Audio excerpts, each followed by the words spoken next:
Bismillahirrahmanirrahim. Assalamu alaikum. Very warm welcome to my vlog series. Today, Dr. Idrees Masood, former Senior Chief Planning and Development Department, Government of Khyber Pakhtunkhwa, will be talking on the very important topic that is Putin War and Peace strategies. So let's join. The paper, with the permission of Dean Sir. Please. Bismillahirrahmanirrahim. Putin's War and Peace. Competition is the law of the jungle, but cooperation is the law of civilization. Peter Kropotkin. Events at a glance. Vladimir Putin was born on 7th of October 1952 in Leningrad, Soviet Union, now St. Petersburg, Russia. He was Prime Minister, President since 1999 onwards till date. Prime Minister from 1999 till 2000, 2008 till 2012, and President from 2000 to 2008 and since 2012 till date. During free time in school, he enjoyed reading about Karl Marx and Engels as well as Lenin.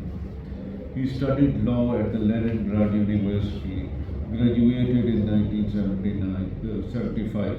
His topic of thesis was the most favored nations, trading principles in international law.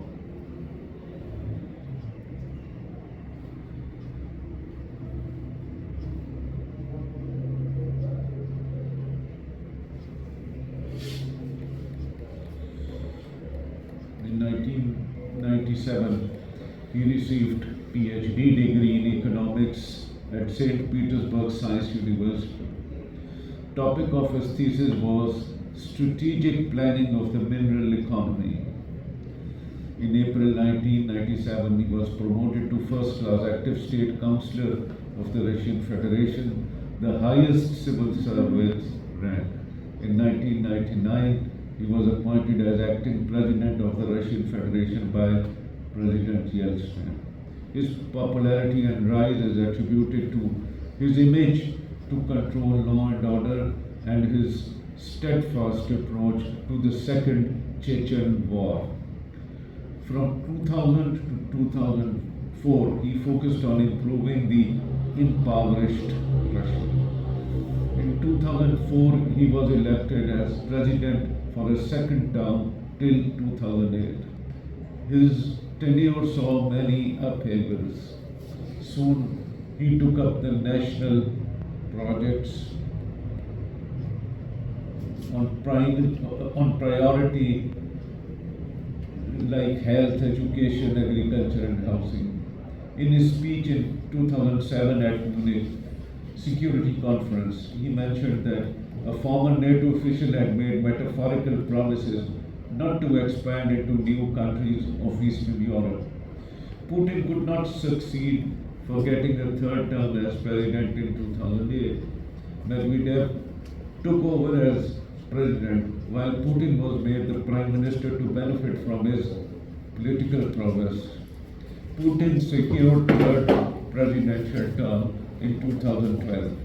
After the annexation of Crimea and Sevastopol, in a referendum, Crimea joined the Russian Federation in 2014. In 2015, Putin led his forces enter Syria on formal request by Bashar al-Assad for military support against the rebels. Russia carried air and missile strikes. In 2016, Putin announced the task had successfully been accomplished. Fourth presidential term began in 2008. Putin won by 76% votes. The term will last till March 2024 when the elections would be held. He signed a 20-year trade deal with Iran's Ibrahim Raisi in 2022. Full Ukraine war started in February 2022. As a consequence, international sanctions were imposed on Russia.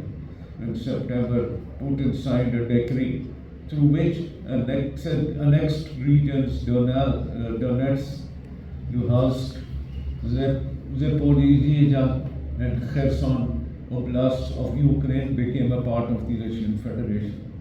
In July 2023, Putin withdrew from a deal which allowed Ukraine to export wheat through the Black Sea. In the same month and year, he hosted South Africa Summit at St. Petersburg.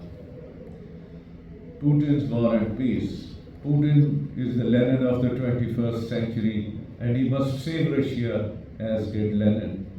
Putin reformed and modernized the economy very well, very much like Lenin built party workers.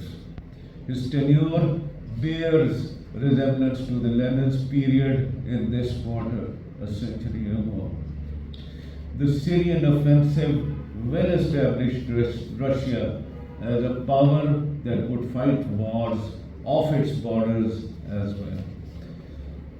Syrian state became an effective working state once again. In 1920, Soviet struggle against the Basmati Revolution Area Study Center has produced valuable research on this topic. Was led by the Red Cavalry. Today, Russians in Syria experimented with light mechanized forces, a modern counterpart, writes Mark Gilliot. Syrians were provided with new AZ Patriot pickups.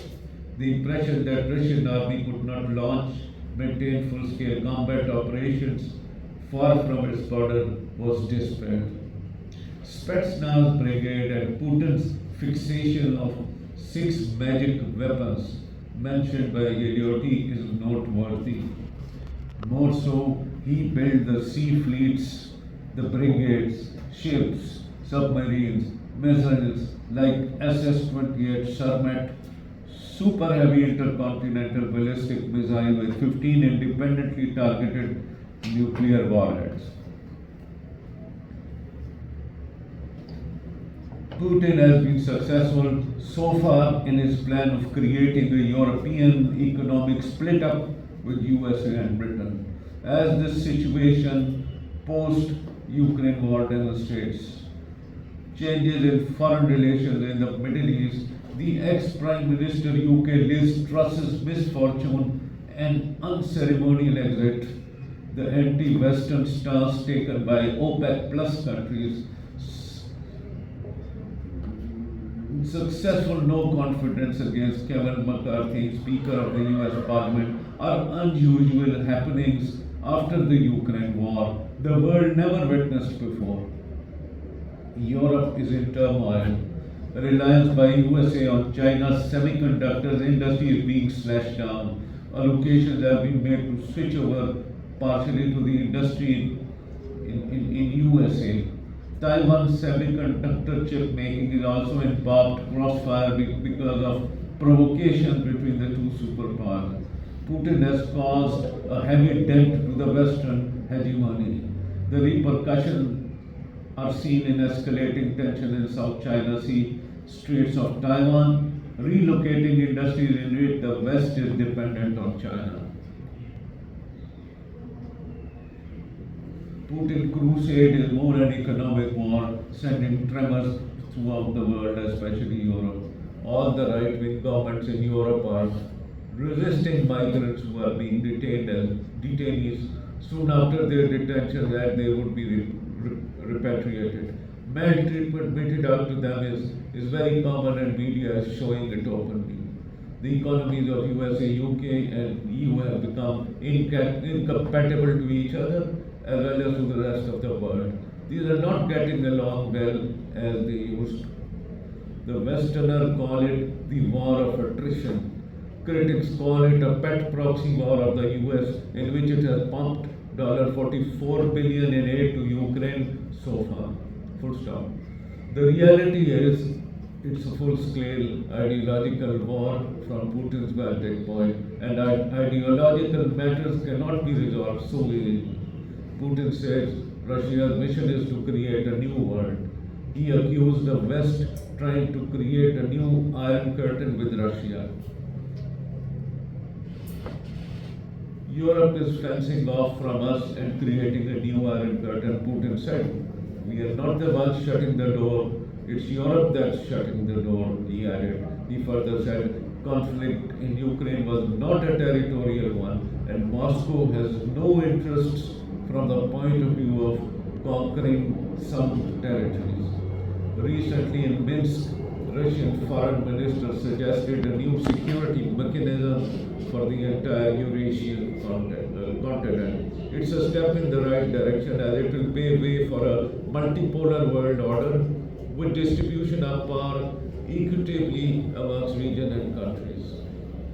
Despite hard challenges, this emphasizes Russia's clear positive assertiveness and motivation for peace, which must be reciprocated with same enthusiasm, fervor, and countries would engage in a meaningful dialogue with Russia for the sake of long-term stability of Eurasian continent.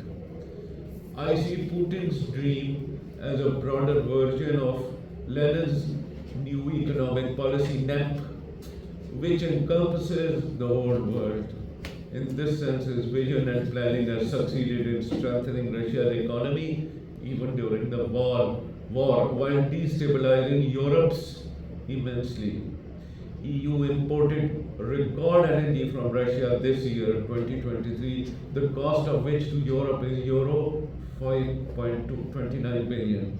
France, Belgium, and Spain are the main importers. Europe is cutting its demand by 10%, but it hardly matters for Russia as much as it does for the whole Europe. Putin will never repeat the mistake Gorbachev made in banking on assurance by the West that NATO won't expand eastwards. Had farmer raised oil and gas prices, he could have saved former USSR from a collapse. He was carried away by the reforms popularly known as perestroika glasnost. Due to the tepid American support to Gorbachev, the economy was swept away. There were long queues for just a single bread. Through a decree by the Gorbachev states, once a part of the Soviet Union became independent. वैसे coup हुआ था Gorbachev के ऊपर उस वक्त. It was a coup. He was removed through a coup. Today, and Yeltsin had taken over. Today, in my humble understanding, Ukraine is not ripe enough to join EU. Ukraine under Zelensky was not a rule-based government. The European always prefer as an essential criterion in all spheres of their dealings. Governance failure was prominent.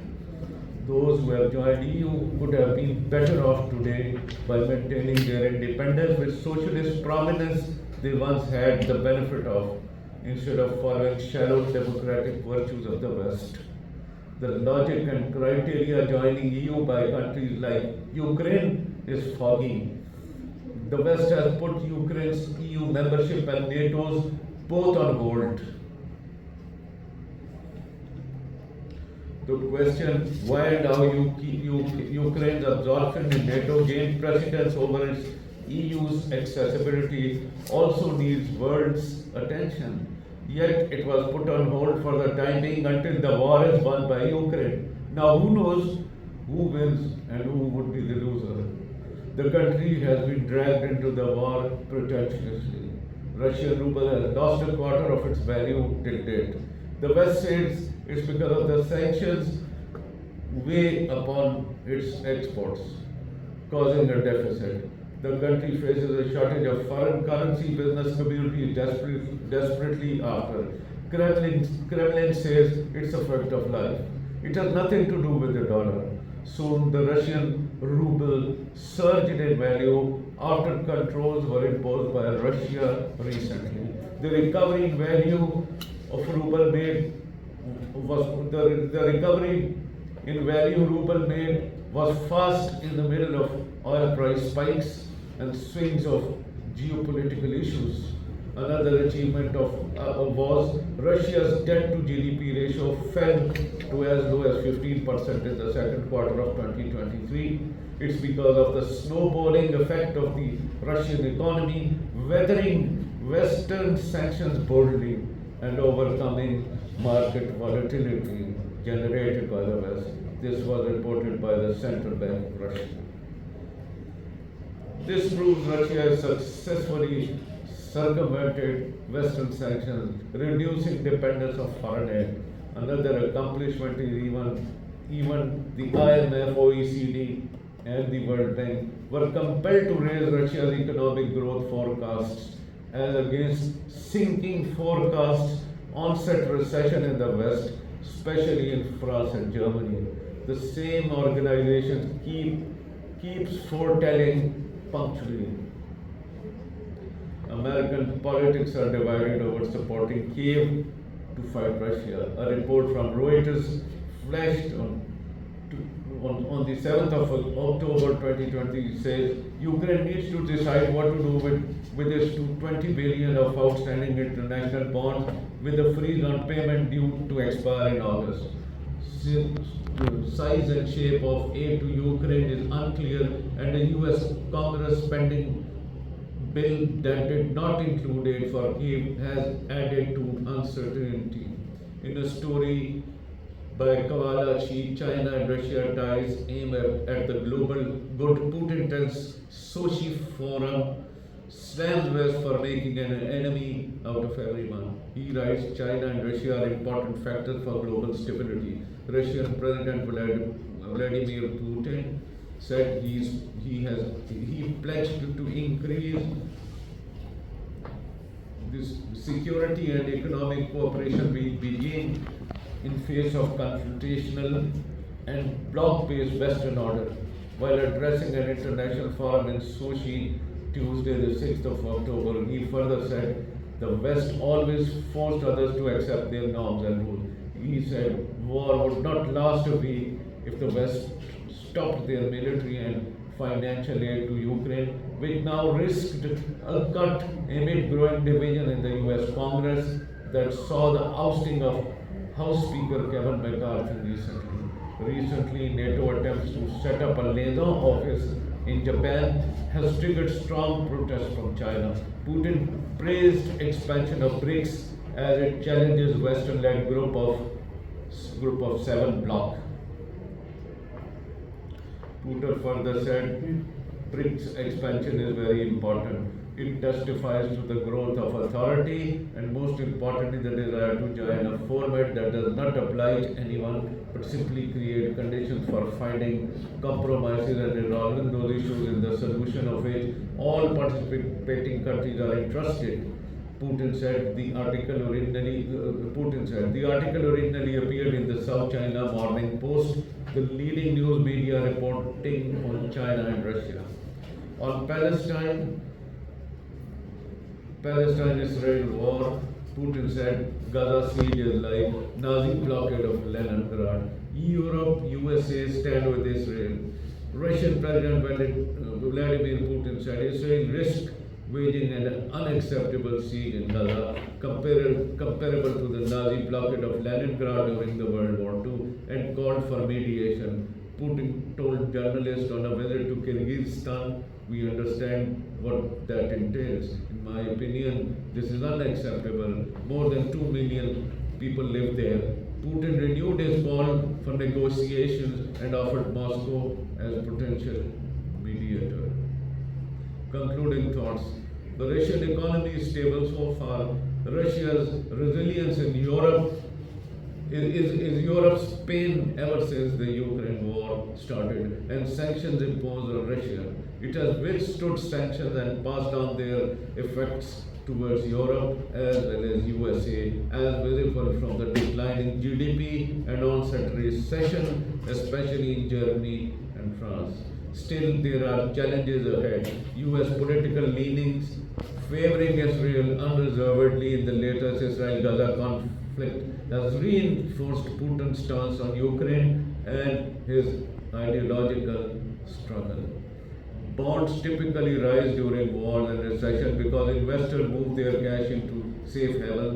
More so, the central banks respond by cutting interest rates to foster the economy. However, the incessant interest rates hikes by the Federal Reserve, even at this hour, to control inflation, bringing it down to 2%, would tantamount to sacrificing future economic growth of all the developed, developing, and emerging economy, thus pushing the global economy into perpetual deflation throughout the next decade, for which West will blame Ukraine war and the Gaza conflict as usual. Here, the struggle for the new economic order by Russia and China, a multipolar world order, a new security framework for Eurasian continent, is desperately sought after. Almost 39 countries have shown interest to join. BRICS bears testimony and conforms to this aspiration and dream. The transition economies have realized that current economic turmoil leaves them with no choice but to take a U-turn from transition towards competition. These are mostly the post-Soviet states like Armenia, Azerbaijan, Belarus, Estonia, Georgia, Kazakhstan, Kyrgyzstan, Latvia, Lithuania, Moldova, Russia, Tajikistan, Turkmenistan, Ukraine, and Uzbekistan. I consider them to remain under the sphere of influence of Russia, as their transitions toward the market capital in the wake of recent economic turmoil in the West will not be viable to pursue further on. Putin has followed the policy of Eurasian integration. He supported the idea of creating a Eurasian Union in 2011, conceptualized by President of Kazakhstan back in 1994. An agreement between Russia, Belarus, and Kazakhstan culminated in establishment the Eurasian Union in 2015.